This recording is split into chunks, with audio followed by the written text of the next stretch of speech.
Hello students, good morning all of you. Shampa ma'am here. Today I am with the third lesson of civics, that is why do we need parliament. So we are going to discuss about the parliament, the role of the parliament, how the national government is being selected. Before that, the previous topics, let us revise a little bit, then we'll discuss. So what is the previous chapter, as it was about constitution. So what is constitution? Let us discuss about.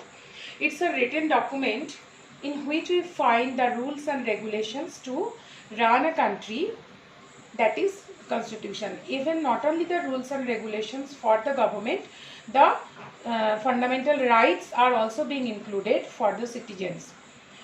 Then why does a country need constitution? The three reasons are there. First one, it includes the type of the government and certain ideals. How the government will be, that it includes, and the ideals, the aspirations of the people, how they want to get the government and how they want to be ruled and administrated. That is being written in the constitution. Okay, and the second important activity or function of the constitution is that it defines the nature of a country's political system. How the country's political system will be. It will be democratic government or monarchical government or dictatorship. That will be written clearly. Okay, the political system. For example, in Nepal previously it was monarchical system. So the constitution was written on that way. But afterwards, when the democratic government started and people required, they felt that we need democratic government, and that time the need of writing the constitution in a new form, that they felt, and the constitution was written in different way again, as according to the democratic government's rules and regulations. And the third one is to save us from ourselves. The constitution helps to save us from ourselves. Sometimes we would like to take certain decisions at the moment of the time, that would be maybe afterwards in a long run it would be not good for us. But we never do this, because constitution with its strict rules and regulations prohibits us, protects us not to take this wrong decision, and that is always good. And by this way, also constitution has different functions also. The mainly two functions for a democratic government. The constitution, what are the two functions it perform? That is, it guard against the misuse of power. As the political leaders are ruling the government and ruling the country, they should not misuse the power. That is the most important thing. Even the constitution ensures that a dominant group does not use its power against less powerful people or groups. So this is very important for a democratic government. No powerful group will not dominate or not discriminate any less powerful group. That is to ensure that is the work of the constitution, function of the constitution. And now students, let us come to the parliament. The topic of today is this chapter.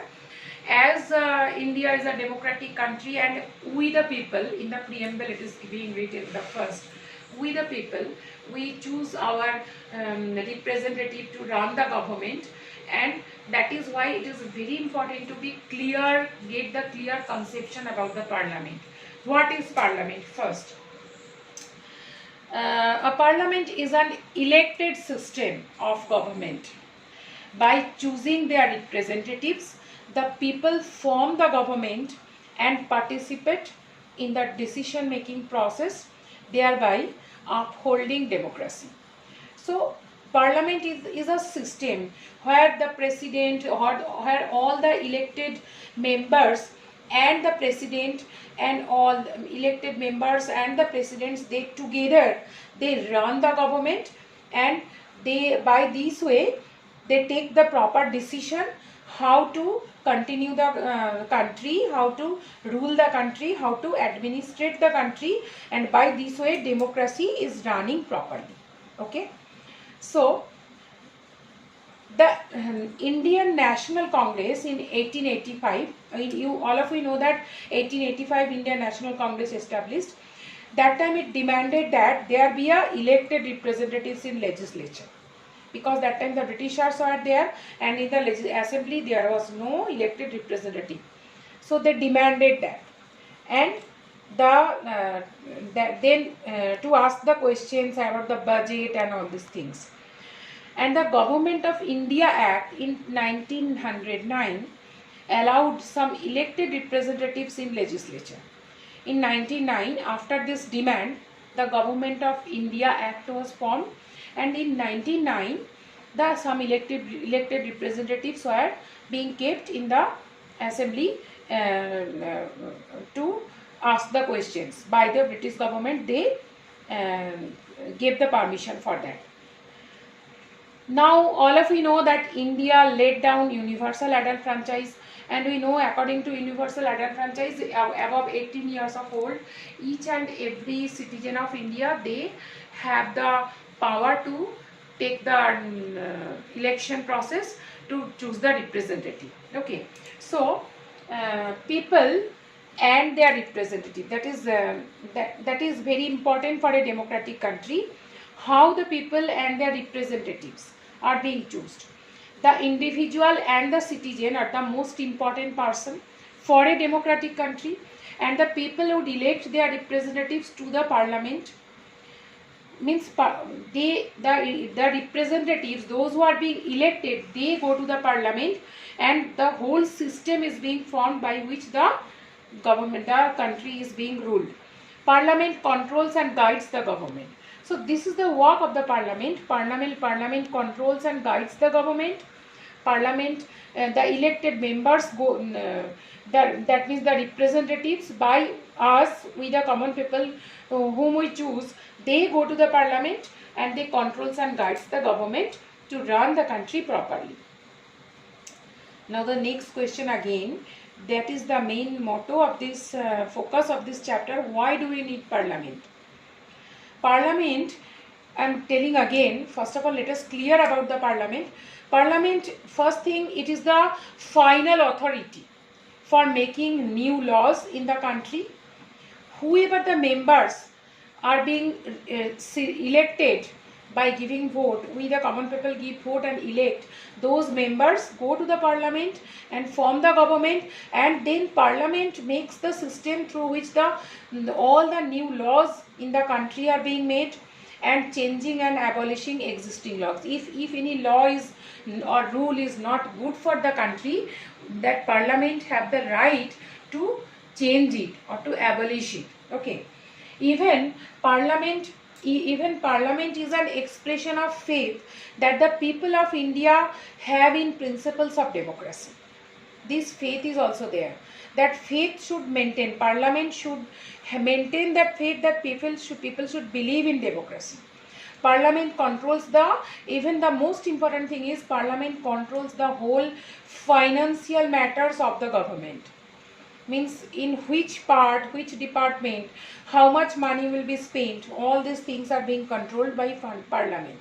So this is the reason why we need parliament. I am telling again, parliament is the final authority for making new laws. All the new rules, laws are being made, and if any changes in any law is required, that is also the right of the parliament, or to abolish any law. Even parliament should maintain the faith of the people to the democracy, towards democracy. So they should work always democratically, that people can share their opinion, they can express their views, and by listening everybody and the whole situation, then the decision should be taken. And at last, parliament also controls the finances of the government. So this is very important. Overall, we can say parliament enables citizens of India to participate in decision making and control the government. I mean, decision making, and by controlling the government, how to run the country in a proper way, in a democratic way, that is the work of the parliament. Now students, assignments are there. What is parliament?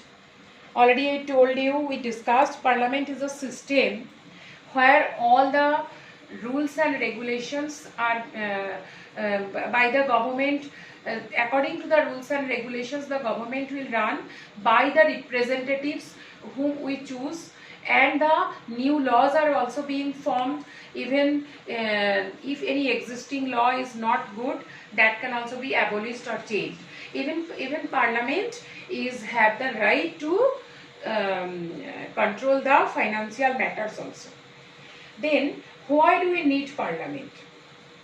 Why do we need parliament? In three parts you have to say that parliament should we need parliament because as India is a democratic government, in the parliament each and every person, each and every representative from different political parties, they can express their views, and by together listening and sharing their opinions, the decision will be taken.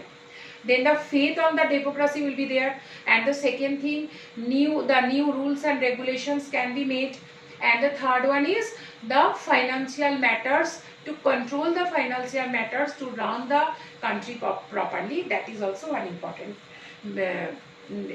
thing why we need the parliament. Then definition of constituency. What constituency means this is from the previous chapter. I just want to discuss for as revision, that is why.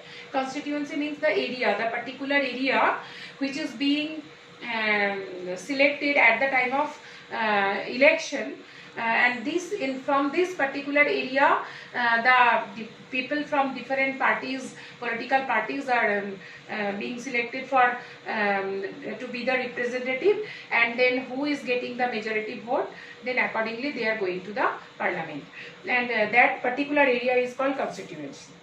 Then universal adult franchise, very easy, we discussed a lot of time. One person one vote. After 18 years of age, each and every citizen, irrespective of their caste, creed, language, religion, they have the right to give vote. And MLA, the full form is member of legislative assembly. When we give election, at the time of election, when for each and every political party, which person is being getting from each constituency, from which political party the leader who is representing that party, he is getting more vote, that person is going to the parliament as the member of legislative assembly from that particular constituency. So he is called MLA. So full form of MLA is member of legislative assembly. So thank you students. Tomorrow I am coming with the next topic.